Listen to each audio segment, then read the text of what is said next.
but there's a hint of kind of an Indian accent underneath it all. You say something like, this song is only dedicated to beautiful people here tonight. And you can hear it, only dedicated to beautiful people here tonight. Hearing the news that you'll be playing Freddie Mercury is quite an out-of-body experience. Doing the research and talking to Brian May and Roger Taylor, you're truly meeting rock stars.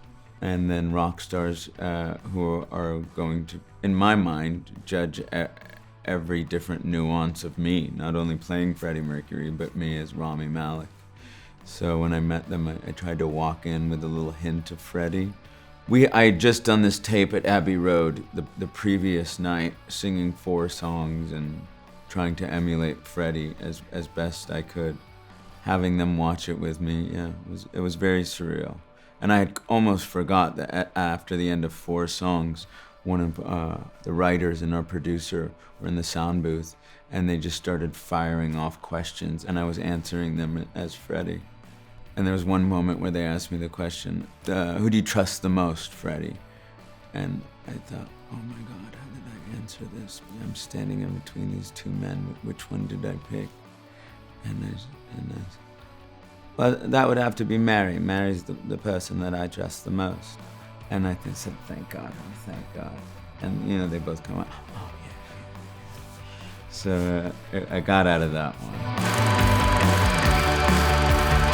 The way into him for me, because it was going to be such a monumental task, is I thought, try to approach it in the way you would any role, where you look at the human being and why they do everything they do, how they respond to things.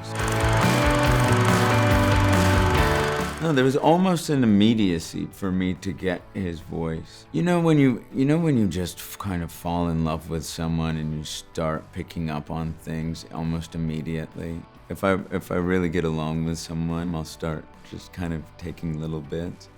I mean, his family is Parsi and spoke Gujarati.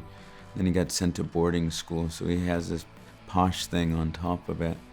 But there's a hint of kind of an Indian accent underneath it all. You say something like, this song is only dedicated to beautiful people here tonight.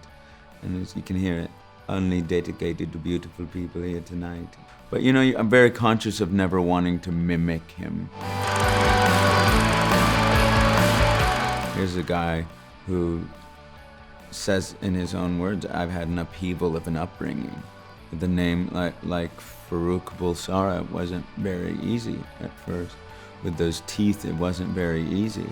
With struggling to identify his sexuality, it's difficult enough with those circumstances just to make it. And then to persevere and become one of the most remarkable, prolific artists of any generation is an astounding feat of accomplishment.